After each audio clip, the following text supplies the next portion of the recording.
नमस्कार, स्वागत है आप सभी का कालचक्र में। मैं हूं विपनेश। प्रश्न कुंडली विशेषज्ञ पंडित सुरेश पांडे जी। पंडित जी, स्वागत है। धन्यवाद। क्या सिर्फ गुण मिल जाना सुखी वैवाहिक जीवन की गारंटी है? जानने के लिए देखिए कालचक्र। विवाह को एक नए जीवन की शुरुआत माना जाता है और आमतौर पर हमारे समाज में शादी के लिए कुंडली मिलान बहुत महत्वपूर्ण है। अब सवाल ये उठता है कि क्या गुण मिलान सुखी वैवाहिक जीवन की गारंटी है? क्या गुण मिलान करने से हर सुख और खुशी मिल सकती है? साथ ही कुंडली मिलान करते वक्त हम सभी को किन बातों का खास तौर पर बहुत ध्यान रखना चाहिए? आज प्रश्न कुंडली विशेषज्ञ पंडित सुरेश पांडे जी आपको गुण मिलान से जुड़ी बहुत खास और जरूरी जानकारी देंगे। तो आज की अपनी खास चर्चा की, और ये चर्चा बहुत महत्वपूर्ण भी है। आज आपको कई ऐसी बातें पता चलेंगी जो आप पहले नहीं जानते थे कुंडली को लेकर। तो सबसे पहले पंडित जी से यही सवाल करते हैं कि गुण मिलान आखिर होता क्या है? शादी से पहले क्यों गुण मिलान किए जाते हैं? क्यों जरूरी है ये? पंडित जी बताइए, क्योंकि ये अक्सर यहाँ पर हिंदुस्तान में हम देखें तो अमूमन जो जानकारी रखते हैं तो वो गुण मिलान को लेकर बहुत ज्यादा चिंतित रहते हैं। कई बार तो गुण मिलान नहीं होते तो रिश्ते भी नहीं होते हैं। देखो, सही बात तो ये है कि गुण मिलान की परंपरा आदिकाल से चली आ रही है और विवाह के पूर्व कुंडली मिलान सिर्फ एक परंपरा नहीं है। ये भावी दंपति के स्वभाव, गुण, प्रेम और आचार व्यवहार के संबंध में जानकारी हासिल करने का एक जरिया है। विवाह को एक नए जीवन की शुरुआत माना जाता है और आमतौर पर गुण यानी अष्टकूट मिलान से विवाह की संभावनाओं का एक आकलन किया जाता है। वैसे सनातन धर्म में मनुष्य के जीवन के 16 संस्कार माने गए हैं। उन्हीं 16 संस्कारों में से विवाह भी एक संस्कार है। जिस तरह से यज्ञोपवीत एक संस्कार है, अन्नप्राशन संस्कार है, कर्णछेदन संस्कार है, मुंडन संस्कार है, उसी तरह से विवाह भी एक संस्कार है। गुण मिलान में अष्टकूट यानी 8 चीजें हैं उसमें, जैसे वर्ण, वस्य, तारा, योनि, ग्रहमैत्री, गण, भकूट और नाड़ी। ये 8 चीजें हैं। परस्पर वर कन्या के ये दोनों चीजों का मिलान किया जाता है। इसमें सभी 8 श्रेणियों को 1 से 8 तक के गुण दिए गए हैं जो उत्तरोत्तर बढ़ते जाते हैं। पहले में 1 है, दूसरे में 2, तीसरे में 3, चौथे में 4, पांचवें में 5, छठवें में 6, सातवें में 7, आठवें में 8। अगर इन सबका आप जोड़ कर देंगे तो आपको मिलेगा 36 गुण। तो विवाह के समय 24 या उससे ज्यादा गुण मिलना बहुत ही शुभकारी माना जाता है। लेकिन क्या सिर्फ गुण मिल जाना सुखी वैवाहिक जीवन की गारंटी होती है? तो मैं कहूंगा नहीं। सबसे पहले मैं आपको बताता हूं कि गुण मिलान में वर्ण, वश, तारा, योनि, ग्रहमैत्री, गण, भकूट और नाड़ी का क्या महत्व है। वर्ण, पहला गुण वर्ण है। वर्ण लड़का लड़की की मानसिक अनुकूलता पर प्रभाव डालता है। ये वर्ण क्या है? ब्राह्मण, क्षत्रिय, वैश्य, शूद्र। ये राशियों के अनुसार 4 वर्ण होते हैं। अगर कोई ब्राह्मण कुल में पैदा हुआ है और उसकी राशि के अनुसार उसका वर्ण शूद्र बनता है तो कुंडली शूद्र वर्ण के आधार पर ही मिलाई जाएगी। ऐसा नहीं कि ब्राह्मण कुल में पैदा हुआ है तो वो कुंडली मिलान के समय ब्राह्मण ही माना जाएगा। और यदि कोई ऐसे जाति में पैदा हुआ है और ब्राह्मण वर्ण में पैदा हुआ है तो उसका ब्राह्मण के ही प्रकार से कुंडली मिलाई जाएगी, क्योंकि राशियों के हिसाब से वर्ण होता है। और इसमें कहते क्या है? वरस्य वर्ण तोधिका न तस्य बुधई गणई। इसका अर्थ ये होता है कि वर का वर्ण हर समय कन्या के वर्ण से ऊंचा होना चाहिए। वरस्य वर्ण तोधिका न तस्य बुधई गणई। कन्या के वर्ण से वर का वर्ण जो है हर समय उच्च कोटि का होना चाहिए या दोनों का वर्ण बराबर होना चाहिए। अगर वर का वर्ण नीचा हो गया, कन्या का वर्ण ऊंचा हो गया तो इसमें 0 गुण मिल जाता है। 1 गुण नहीं मिलता है, 0 गुण मिलता है। ये बात समझने की है। अब रही बात वश्य की, तो ये निर्धारित करने में मदद करता है कि लड़का या लड़की में से कौन ज्यादा प्रभावी और नियंत्रण करने वाला होगा। और तारा की बात आ गई तो तारा का संबंध लड़का लड़की के भाग्य से होता है। इसी तरह से योनि हो गई, हर नक्षत्र को एक योनि दी गई है, इसी के अनुसार व्यक्ति का मानसिक स्तर बनता है। विवाह में विपरीत लिंग के प्रति आकर्षण होने पर निर्भर करता है। जैसे किसी लड़के की अश्व योनि हो गई और लड़की की महिष योनि हो गई, तो महिष और अश्व, घोड़ा और भैंसे में बड़ी दुश्मनी होती है। कहीं भी अगर घोड़े को भैंसा देख लेगा तो उसको मारने दौड़ेगा, भैंसे को घोड़ा देख लेगा तब उसके लिए वो हिनहिनाएगा, पटपटाएगा। ये दोनों की जो शत्रुता है ये आजीवन से है, किसी ने इनको सिखाया नहीं है कि आप एक दूसरे के दुश्मन हो। जैसे सांप और नेवला एक दूसरे को देखकर लड़ जाते हैं, इनको कोई ट्रेनिंग नहीं दी जाती कि आप इनके साथ दुश्मनी करिए, लेकिन प्रकृति प्रदत्त इनमें लड़ने की क्षमता होती है। उसी तरह से अश्व और महिष में भी होती है। तो योनियों का विचार करते समय ये बात ध्यान दिया जाता है कि योनियां परस्पर में मित्र हैं कि शत्रु हैं। अगर शत्रु हैं तो शायद वैवाहिक जीवन के लिए उचित नहीं है। इसी तरह से ग्रह मैत्री, भावी दंपत्ति के बीच बौद्धिक और मानसिक संबंध को ग्रह मैत्री कहा जाता है। ग्रह मैत्री का मतलब हुआ कि जैसे किसी का राशि स्वामी बृहस्पति है और किसी का राशि स्वामी चंद्रमा है तो एक ग्रह मैत्री बहुत अच्छी हुई, लेकिन किसी का राशि स्वामी चंद्रमा है और किसी का राशि स्वामी शनि है तो ग्रह मैत्री बहुत खराब हुई। और गण का संबंध जो है, गण 3 प्रकार के होते हैं, देवगण, मनुष्यगण, राक्षसगण। देव का देव में विवाह हो सर्वोत्तम, देव का मनुष्य में विवाह हो उत्तम, देव का राक्षस से विवाह हो अधम, राक्षस का राक्षस से विवाह हो उत्तम, राक्षस का मनुष्य से विवाह हो मध्यम, राक्षस का देव से विवाह हो अधम, मनुष्य का मनुष्य से विवाह हो उत्तम, मनुष्य का देव से विवाह हो उत्तम, मनुष्य का राक्षस से विवाह हो मध्यम। तो कहने का मतलब यह है कि गण का संबंध व्यक्ति की सामाजिक स्थिति को दर्शाता है। ग्रह नक्षत्रों के अनुसार गण 3 प्रकार के होते हैं, देवगण, राक्षसगण, मनुष्यगण। देव प्रवृत्ति का मनुष्य सात्विक धार्मिक होगा, राक्षस प्रवृत्ति का मनुष्य क्रोधी तामसी होगा, और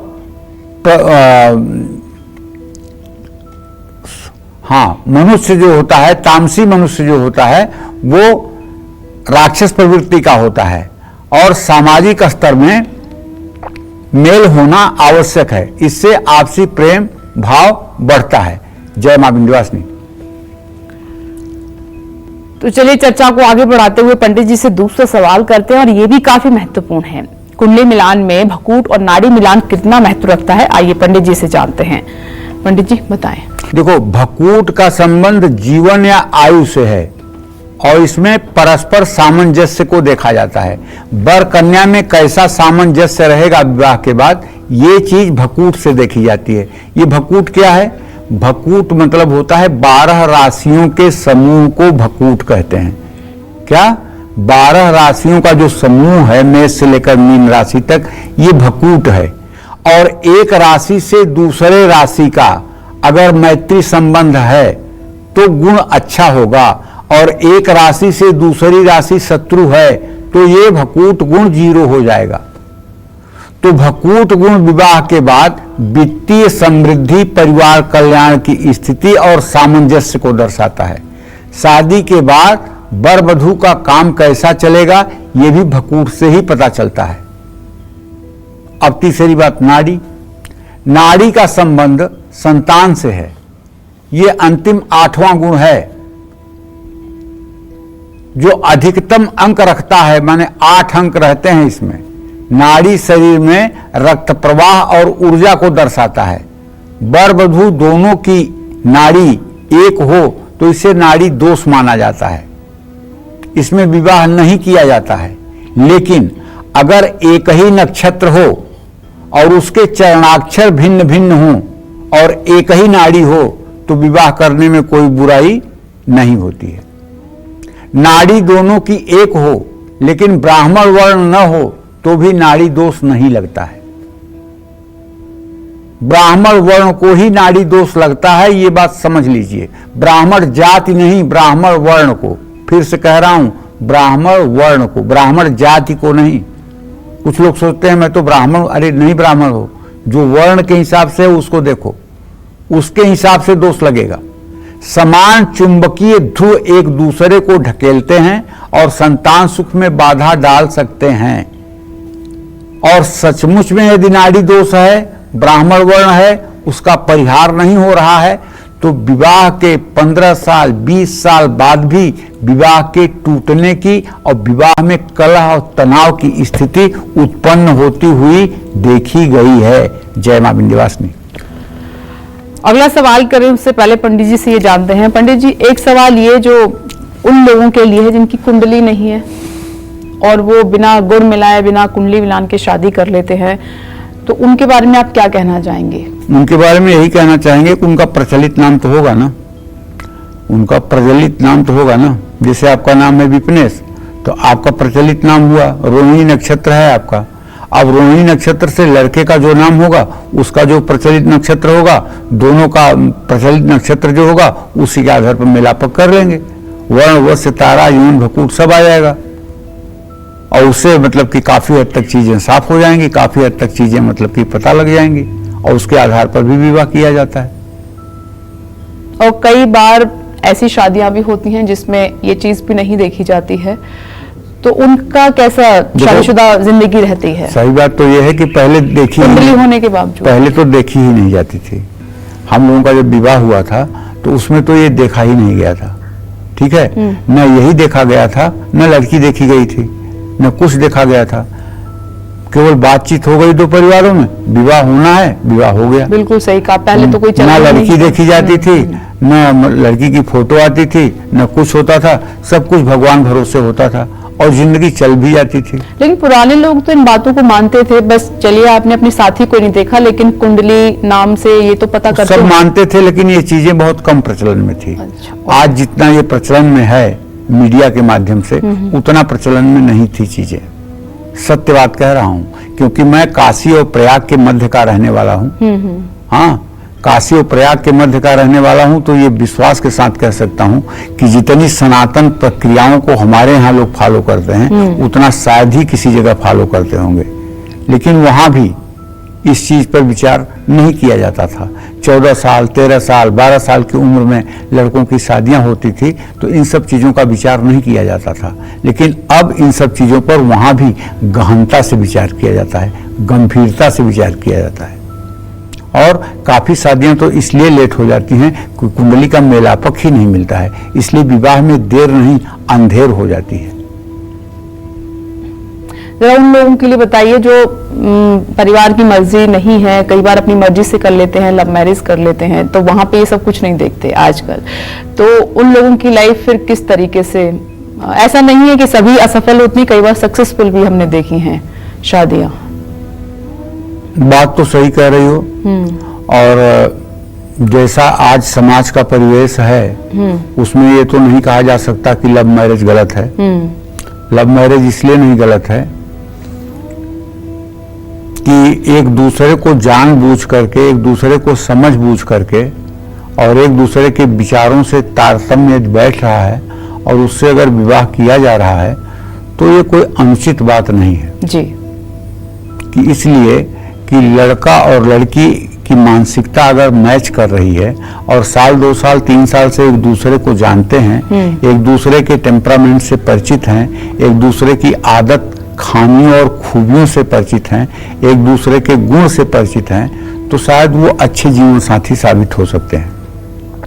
लेकिन अब इसमें बात यह है कि जो हमारा सनातन धर्म है, अब सनातन धर्म में रामचरितमानस जो है, ये एक बड़ा मतलब कि मानव जीवन का बहुत बड़ा जो है संविधान है, जीता जागता संविधान है।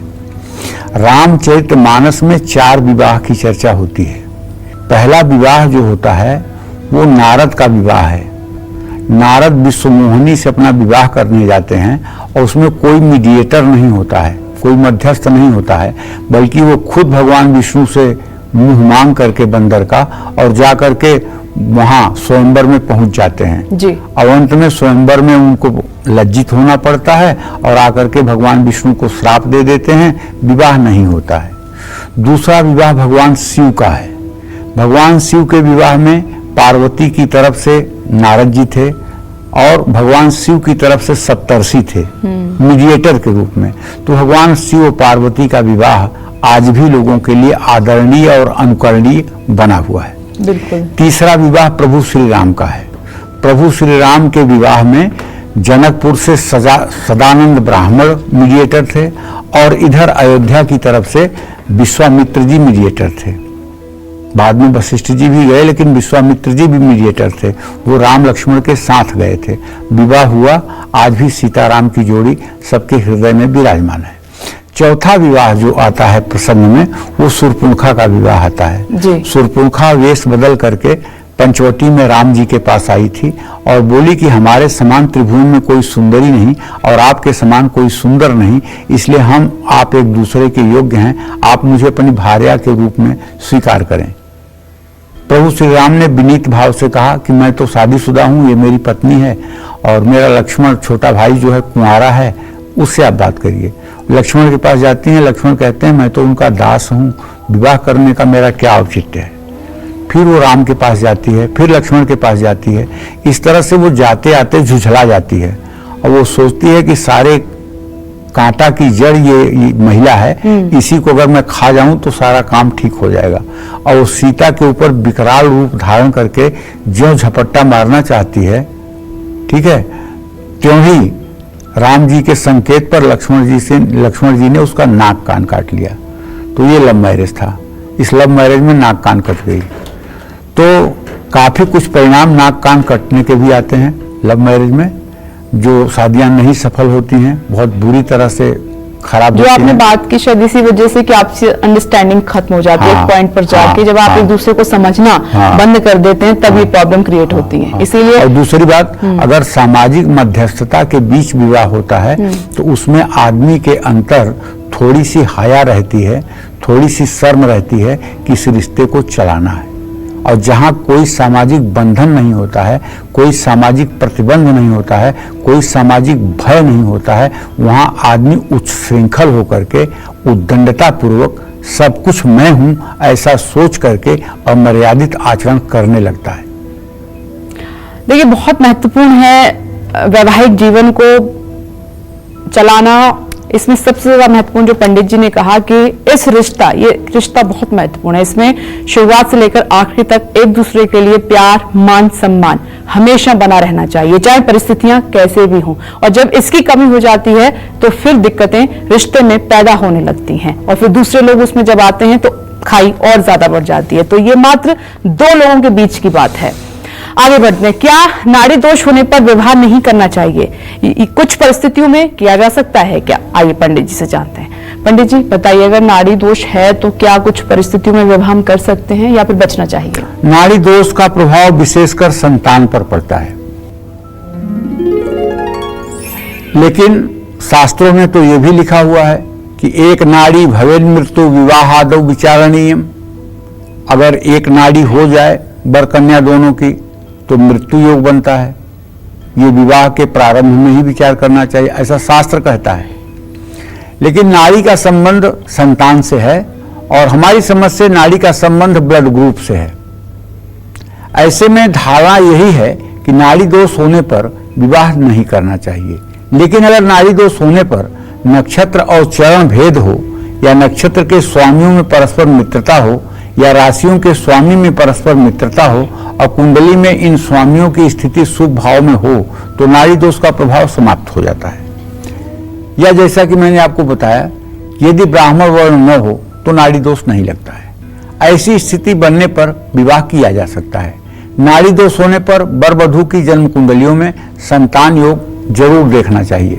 अगर संतान योग अच्छा है तो नाड़ी दोष बहुत ज्यादा प्रभावी नहीं होगी। दोनों की कुंडली में संतान योग उत्तम है तो नाड़ी दोष का प्रभाव नहीं पड़ेगा। जय मां विंध्यवासिनी। क्या भकूर दोष होने पर भी विवाह हो सकता है? अब पंडित जी से जानते हैं। पंडित जी, अब भकूर दोष के बारे में भी बता दीजिए। देखिए, अगर भकूर दोष का जो प्रभाव होता है वो वर वधू के आपसी संबंधों पर पड़ता है। सामंजस्य वाली चीज है ये। भकूट दोष होने पर यदि राशियों के स्वामियों में परस्पर मित्रता हो तो भकूट दोष प्रभावहीन हो जाता है, जिससे विवाह के बाद वर वधू के जीवन पर कोई बुरा प्रभाव नहीं पड़ता है। लेकिन अगर ये आपस में शत्रु हों, इनका सदाष्टक योग हो तो अमंगल की स्थिति उत्पन्न होती है। वैसे भी अगर 25 गुण से ज्यादा मिल रहे हों और भकूट दोष हो तो भकूट को नहीं देखना चाहिए। जितना अमंगलकारी नाड़ी दोष है उतना अमंगलकारी भकूट दोष नहीं है। जय मां विंध्यवासिनी। दर्शक हमारे साथ मौजूद हैं आकांक्षा जी, स्वागत है आपका कालचक्र में। अपना प्रश्न पंडित जी से कीजिए। नमस्कार पंडित जी, मैं आकांक्षा भोपाल से। पंडित जी, मेरी शादी 26 अप्रैल 2021 में हुई थी। उसके बाद बहुत परेशानियां आई। मेरा बच्चा भी एक चला गया। हमारा केस लगा हुआ कोर्ट में। तलाक कब तक, बस मैं कुछ जानना चाहती हूँ। आकांक्षा,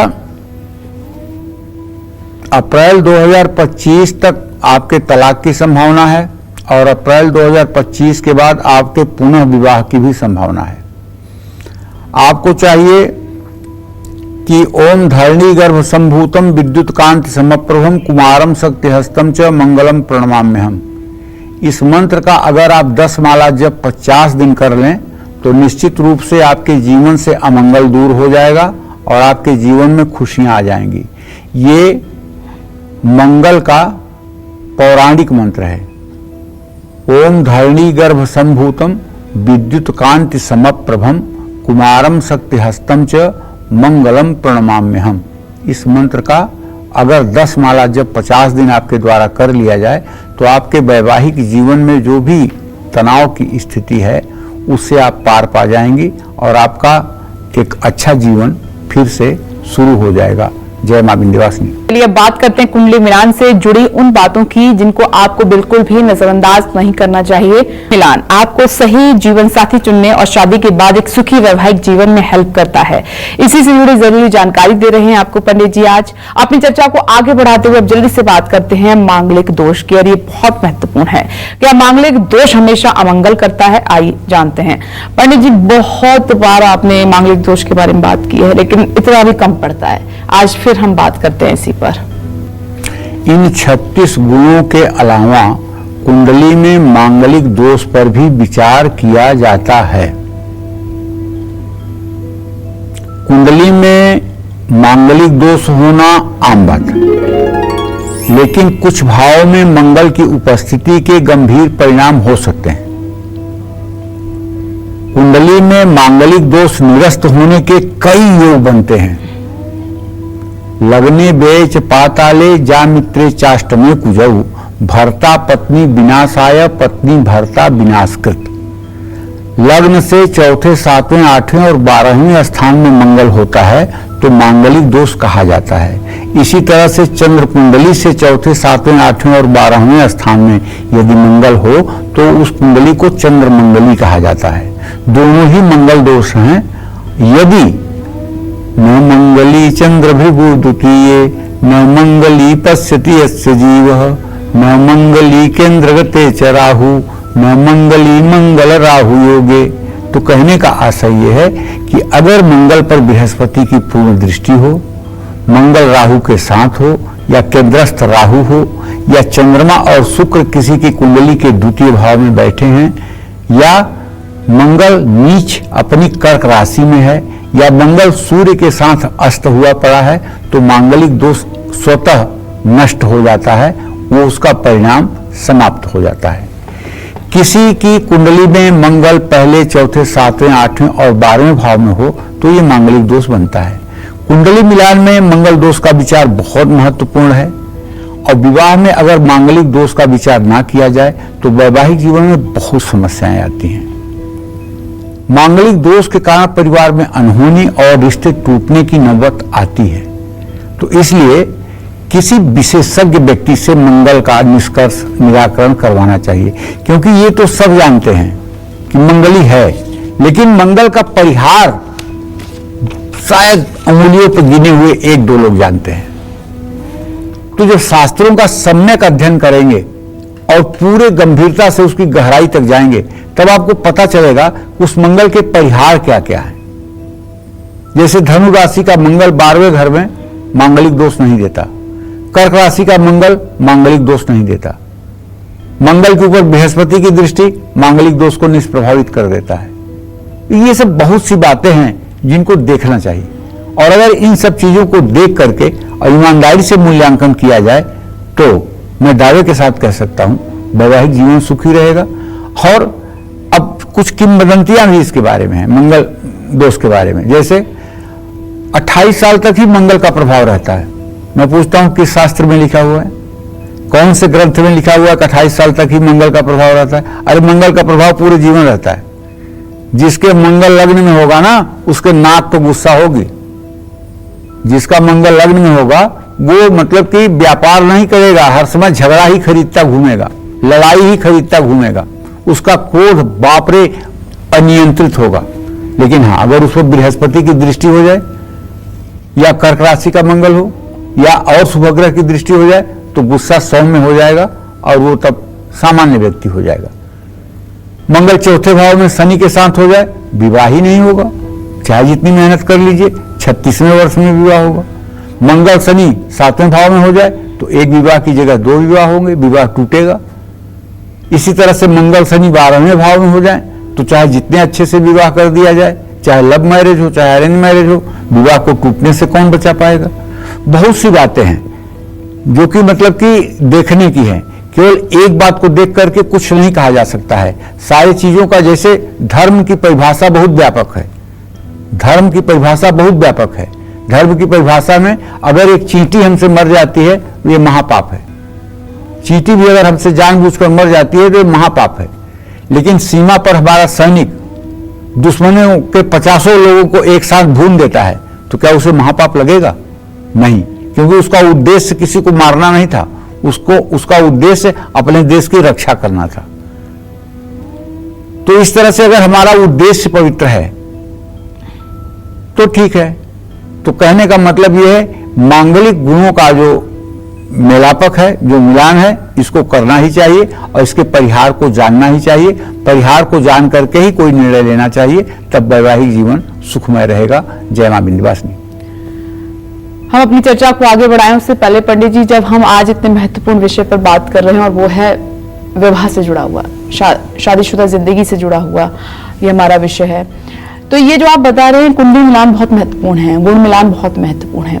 इसके अलावा भी शादी के बाद वो क्या जरूरी चीजें हैं जो रिश्ते को खूबसूरत बनाए रखती हैं, मैं इस पर जरूर बात करना चाहूंगी।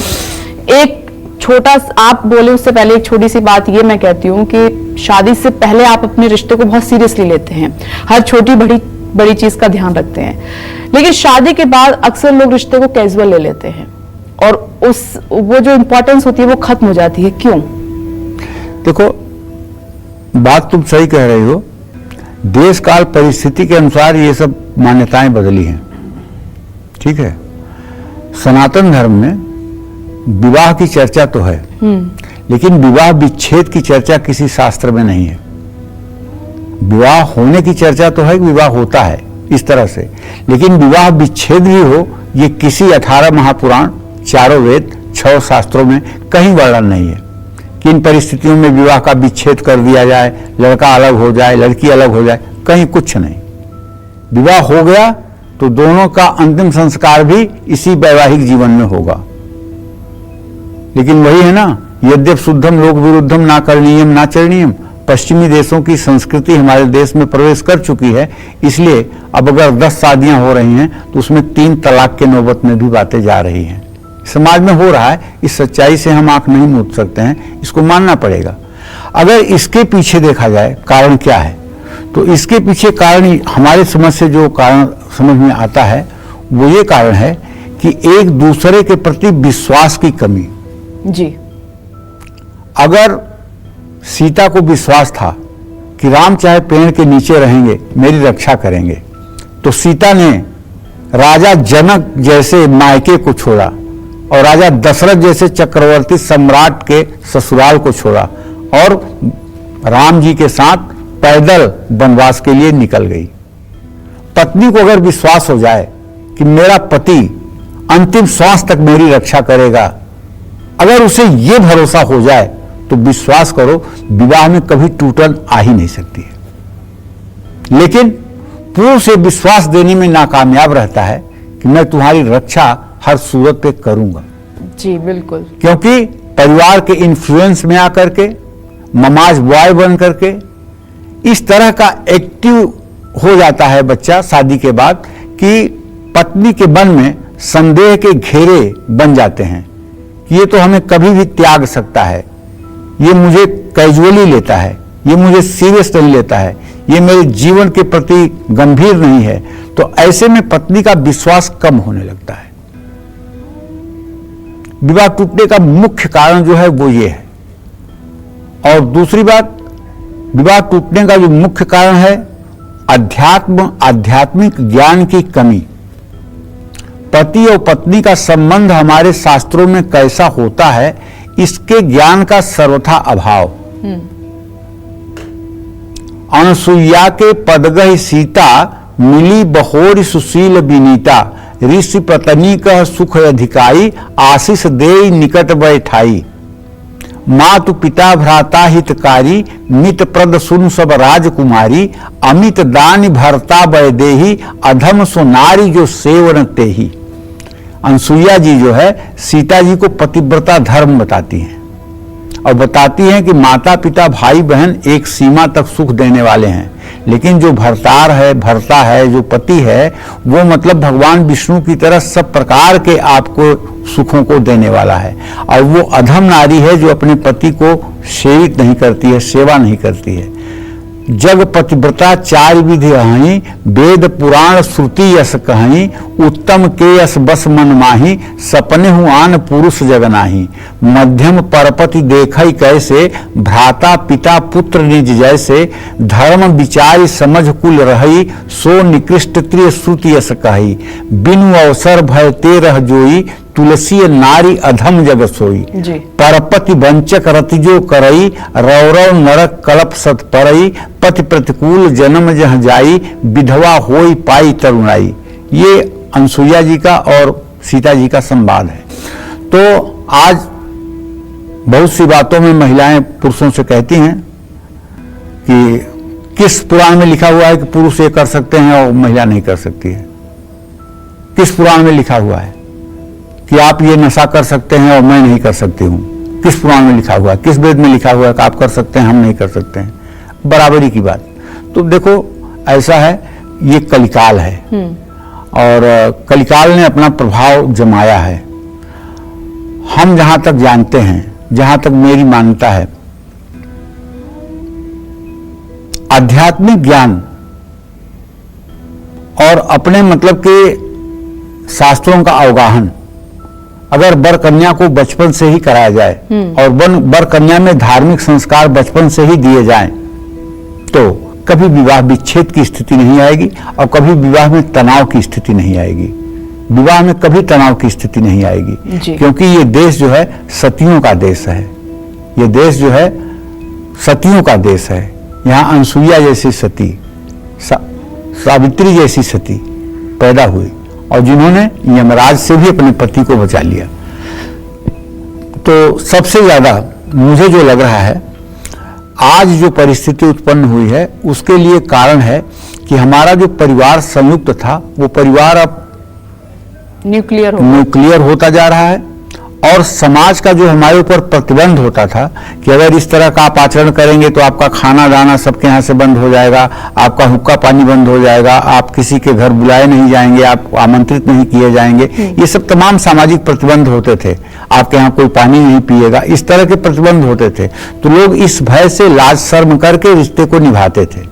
लेकिन आज बिल्कुल स्वच्छता है, कोई किसी को कुछ पूछने वाला नहीं है। तो इसलिए ये सब सामाजिक चीजें हैं जिनके कारण भी ये प्रवृत्तियां बढ़ रही हैं। ये आप नहीं कह सकते कि केवल लड़कियों की गलती के कारण विवाह टूट रहा है या लड़कों की गलती के कारण विवाह टूट रहा है। विवाह टूटने के बहुत ढेर सारे कारण हैं, जिस पर प्रकाश कितना डाला जाए वो कम है। देखिए, जनरेशन गैप भी है और परिस्थितियां बदली हैं, लेकिन कुल मिलाकर जो पंडित जी और मैं जिस पॉइंट पर हम बात करना चाह रहे हैं कि परिस्थितियां कैसी भी रहें दोनों तरफ से, क्योंकि रिश्ता एक तरफ से कभी नहीं चलता, एक हाथ से जैसे ताली नहीं बजती है वैसे रिश्ता एक तरफ से कभी नहीं चल सकता, दोनों तरफ से रिश्ता चलता है। तो एक दूसरे के प्रति आप प्यार मान सम्मान हमेशा रखें, और जब दुख की घड़ी है तब तो आपको और ज्यादा डटकर एक दूसरे के साथ खड़े रहना है।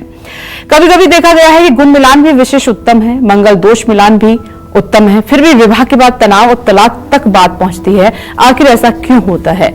यही बात भी पंडित जी हम कर भी रहे थे। इसमें ज्योतिष की बात मैं बताऊं उपनेश, तो ज्योतिष की बात एक मेरे समझ में आती है, जो कोई कुंडली वाला, कोई कुंडली मिलाने वाला नहीं देखता है। क्या है वो? और जिसे मैं जरूर देखता हूं वो ये है, अगर लड़के की जन्म लग्न लड़की का शत्रु या मृत्यु भाव है तो ये विवाह कभी चल नहीं सकता, और लड़की का जन्म लग्न यदि लड़के का शत्रु भाव या मृत्यु भाव है तब भी ये विवाह नहीं चल सकता है। कुंडली में चाहे 35 गुण मिल जाए, कुंडली में चाहे दोनों मांगलिक हों, कुंडली में चाहे सारी खूबियां हों, लेकिन ये एक ऐसी कमी है जिसकी चर्चा अभी तक कोई करता ही नहीं है। जो बात मैं कह रहा हूं इसकी चर्चा कोई करता ही नहीं है, लेकिन अगर इस विषय पर गंभीरता से ध्यान दिया जाए, जैसे कोई वृश्चिक लग्न में पैदा हुआ, उससे छठे भाव का लग्न हुआ मेष, अगर लड़की का मेष लग्न है और लड़के का वृश्चिक लग्न है तो निश्चित रूप से दोनों एक सदाष्टक योग में चले गए, तो ये विवाह चलने की स्थिति में नहीं रहेगा। इस विवाह में एक दूसरे को एक शत्रु समझेगा, एक दूसरे को एक मृत्यु समझेगा, ये परिस्थिति उत्पन्न होगी, और इस विषय को बहुत गंभीरता से देखना चाहिए। अगर ये कुयोग न बने तो और जो भी दोष होंगे कुंडली के, वो तो मतलब कि अपने आचरण चरित्र से ठीक किए जा सकते हैं, लेकिन ये ऐसी परिस्थिति है जो विवाह में कलह की स्थिति पैदा ही कर देगी, और अगर न पैदा हो तो कुछ ऐसी दैवीय आपदाएं आएंगी जिससे विवाह छत बिछत हो जाएगा। हम कहते हैं कि बहुत अच्छा दाम्पत्य जीवन हो, लेकिन पति की एक्सीडेंट में मृत्यु हो जाए, पत्नी को कुछ हो जाए, तो ये भी तो आपत्ति है ना।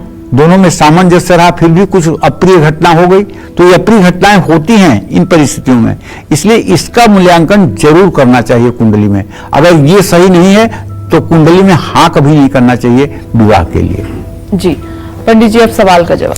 अब मैं आपको बताता हूं कि सिर्फ गुण मिलान ही सुखी और सफल वैवाहिक जीवन की गारंटी नहीं है। विवाह से पहले गुण मिलान के अलावा और भी कई अहम बातों पर ध्यान देना जरूरी है। गुण मिलान तो वर वधू की चंद्र राशि नक्षत्र से ही मिलाए जाते हैं, और मंगल दोष भी लग्न और चंद्र के अनुरूप ही होता है, लेकिन कुंडली में अन्य ग्रह भी हैं जिनको गुण मिलान के समय नहीं देखते हैं। ये ग्रह महत्वपूर्ण है। सप्तम भाव सप्तमेश, दाम्पत्य सुख के लिए सप्तम भाव का विशेष महत्व होता है। यहां एक बात और जोड़ना चाहता हूं, कारक, विवाह का कारक भी देखा जाता है। विवाह का कारक ग्रह कौन होता है? सबकी कुंडली में एक ही कारक होता है, वो होता है शुक्र। दिव्यांगना वाहन वस्तुभूषा चिंता तुकारिया भृगुणा बुधेंद्र। विवाह के सबके कुंडली में लड़का हो या लड़की, कारक कौन होता है? शुक्र। शुक्र की स्थिति का मूल्यांकन कुंडली में जरूरी है।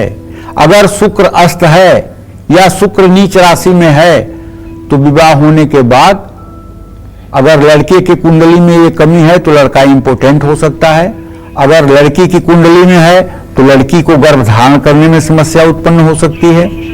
ये सब बहुत सी बातें हैं। सप्तम भाव साझेदारी का भी होता है। विवाह में साझेदारी बहुत महत्वपूर्ण होती है। ऐसे में सातवें में कोई पापग्रह नहीं होना चाहिए। सप्तम भाव में अगर 2 पापग्रह हों तो एक से अधिक विवाह करवा देते हैं, विवाह टूटता ही टूटता है। सप्तम भाव की तरह सप्तमेश पर भी कोई पापग्रह का प्रभाव नहीं होना चाहिए, ना ही सप्तमेश किसी अशुभ भाव में स्थित होना चाहिए। इस बात का भी कुंडली मिलान के समय विचार करना चाहिए। और सप्तम भाव का स्वामी मृत्यु भाव में नहीं होना चाहिए, शत्रु भाव में नहीं होना चाहिए, इसका भी विचार करना चाहिए। जय मां विंध्यवासिनी। गुण मिलान के अलावा कुंडली के किन भाव को गौर से देखना चाहिए, इन पर गौर करना चाहिए, आइए जान लेते हैं। पंडित जी और बताइए। कुंडली मिलान के अलावा कुंडली का द्वादश भाव और द्वादशेश देखना भी बहुत जरूरी होता है। द्वादश भाव को दाम्पत्य सुख के लिए अहम माना गया है।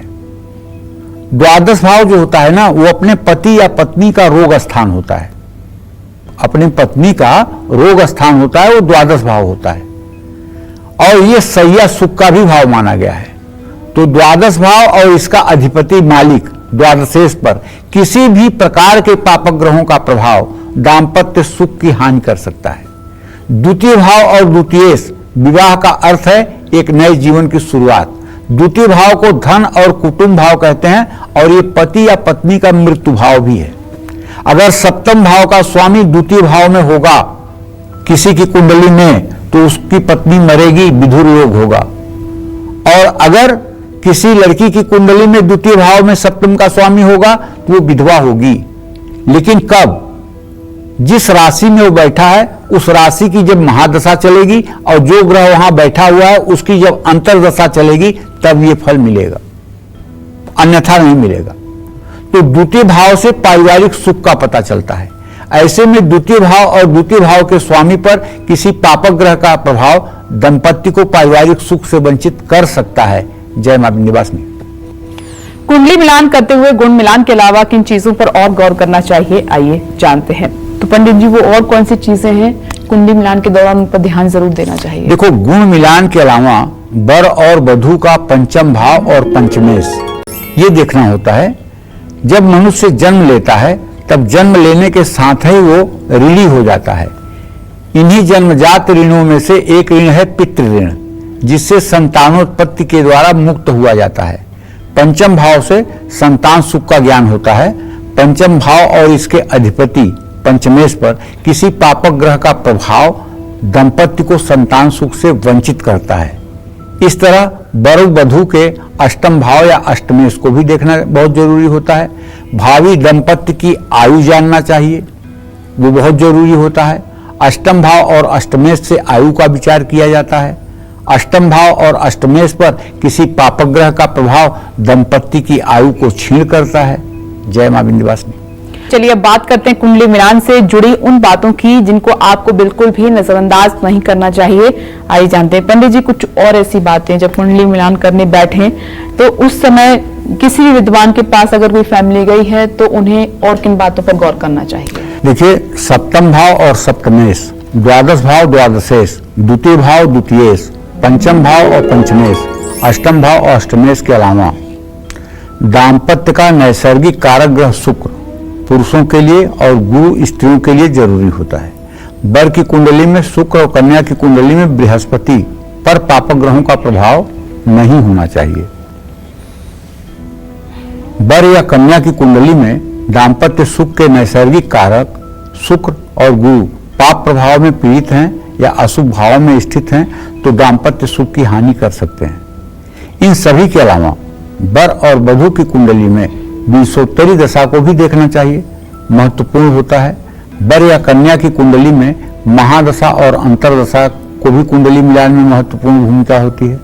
वर या कन्या दोनों ही पर पाप और अनिष्ट ग्रहों की महादशा या अंतरदशा एक ही समय में आना दाम्पत्य सुख के लिए बहुत हानिकारक है। और एक की अच्छी दशा है, एक की बुरी दशा है तो सामंजस्य बन जाएगा। लेकिन दोनों का एक साथ राहु शुरू हो जाए, दोनों का एक साथ शनि शुरू हो जाए, दोनों का एक साथ मंगल शुरू हो जाए, दोनों का लग्न एक हो, तब बहुत हानिकारक स्थिति बनती है। ऐसे में इनको नजरअंदाज नहीं किया जाना चाहिए। जय मां विंध्यवासिनी। चलिए अब बात कर लेते हैं आज के लकी ईमेल कुंडली विजेता की। आज के हमारे ईमेल लकी कुंडली विजेता हैं संगरूर पंजाब के रहने वाले गौरांग अरोड़ा और इस वक्त फोन लाइन पर मौजूद हैं। गौरांग जी, स्वागत है आपका कालचक्र में और बहुत बहुत मुबारकबाद। आपकी डिटेल पंडित जी के पास मौजूद है, आप अपने सवाल कर सकते हैं। आप हाँ जी, राम राम पंडित जी। दो सवाल थे मेरे। एक्चुअली मेरे को जुलाई 2019 से आंतों में दिक्कत बनी हुई है, सूजन और घाव बने हुए हैं, तो ये कब तक ठीक हो जाएंगे और कोई उपाय बता दीजिए। और साथ में मेरा करियर भी लास्ट 2 साल से मैंने ग्रेजुएशन कंप्लीट की थी तो उसके बाद से खत्म ही हुआ पड़ा है, तो मुझे बिजनेस करना चाहिए या जॉब करनी चाहिए, किस लाइन में करना चाहिए?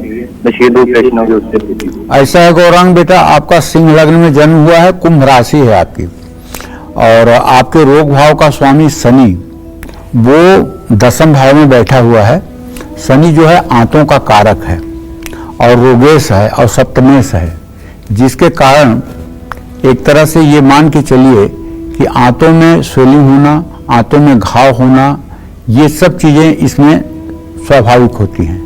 इसके लिए अगर आयुर्वेद के किसी योग्य चिकित्सक से आप परामर्श लें तो जल्दी से जल्दी आप ठीक हो जाएंगे। और आपको बताना चाहूँगा कि आपके कुंडली में शुक्र ग्रह उच्च का है और आपके आजीविका भाव का स्वामी शुक्र है। आप अगर नौकरी करेंगे तो उसमें तो सिर्फ आपकी किसी तरह से जीविका चलेगी, लेकिन यदि आप कॉस्मेटिक का या प्रसाधन सामग्री का या फैशन से रिलेटेड कोई भी चीज का व्यापार करें तो उसमें आप बहुत उन्नति को प्राप्त हो सकते हैं, इसमें कोई संदेह नहीं है। हाँ, आपकी तबीयत कैसे ठीक होगी इसके लिए मैं आपको बताना चाहता हूँ। आधा किलो सरसों का तेल, 1 किलो काली उड़द की दाल और 3 मीटर नीले रंग का आसमानी रंग का कुर्ते का कपड़ा, ये आप 7 शनिवार किसी जरूरतमंद को दान कर दीजिए। विश्वास करिए, 7 शनिवार दान करते ही आप रोग मुक्त हो जाएंगे, इसमें कोई संदेह नहीं है।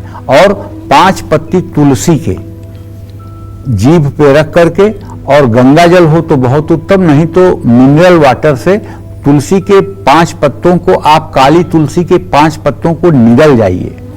ये उपाय आप 40 दिन लगातार करिए और किसी प्रकार का तामसी भोजन मत करिए। बाजार में बनी हुई कोई वस्तु अगर आप खरीद कर खाते हैं तो ऐसा कतई मत करिए।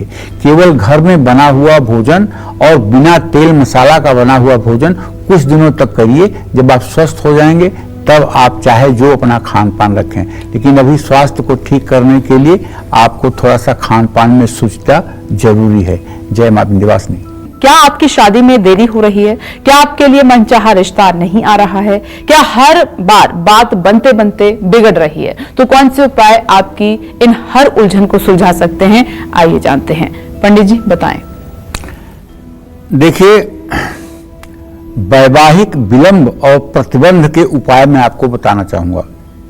आज के समय में ये बहुत बड़ा एक प्रकार का समाज में दोष हो गया है।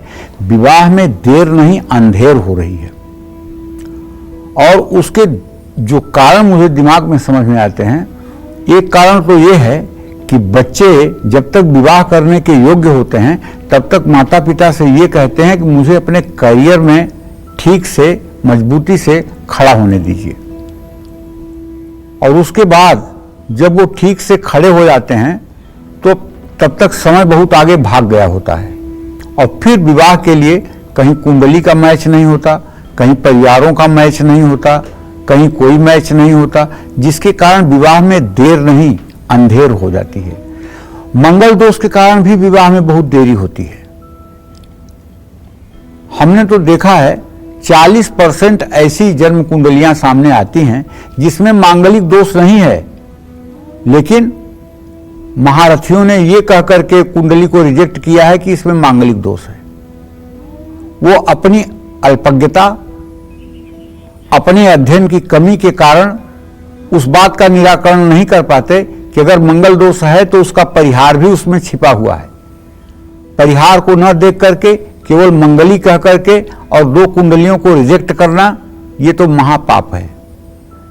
अगर आप किसी विषय पर वार्ता करें तो उसमें पूर्ण रूपेण आपको उस विषय का मर्मज्ञ होना चाहिए, और नहीं तो उस विषय पर आपको वार्ता नहीं करनी चाहिए, क्योंकि आपके कहने मात्र से सामने वाले की जिंदगी प्रभावित होगी।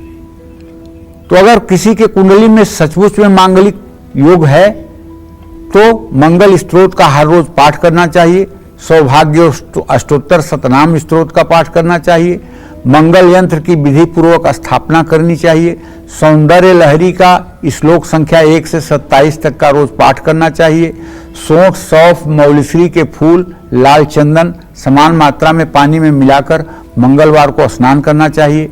विवाह में देरी हो रही है तो और भी कोई उपाय किए जा सकते हैं। रामचरितमानस के शिव पार्वती विवाह का प्रसंग जो है, इसे 11 सोमवार तक पाठ करना चाहिए।